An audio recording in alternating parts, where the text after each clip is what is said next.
চট্টগ্রামের বাঁশখালীতে event management and solution of Projonmo সংগঠনের অভিষেক ও সংবর্ধনা অনুষ্ঠিত হয়েছে।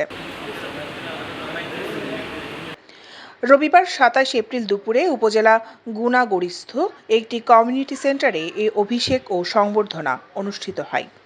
শাহাবুদ্দিনের সভাপতিত্বে অনুষ্ঠানে প্রধান অতিথি ছিলেন বাঁশখালী থানার ওসি সাইফুল ইসলাম।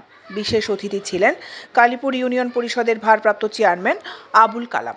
এ সময় উপস্থিত ছিলেন সাংবাদিক মোহাম্মদ এরশাদ, সাংবাদিক সৈদুল আলম। উদ্বোধক ছিলেন Banshkhali event management and solution of প্রজন্ম সভাপতি মোহাম্মদ হেলাল উদ্দিন। এ সময় আরও উপস্থিত ছিলেন Banshkhali event management and solution of প্রজন্মের সহসভাপতি কামাল উদ্দিন, সাধারণ সম্পাদক মোহাম্মদ ফরিদুল আলম, সাংগঠনিক সম্পাদক সাকিব, অর্থ সম্পাদক মোহাম্মদ আলমগীর, মুন্না, আব্দুর রহিম, আরমান।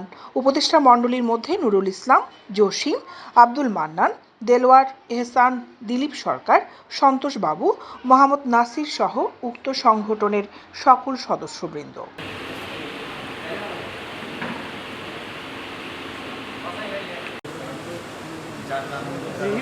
দৈনিক আজাদী নিউজ ডেস্ক।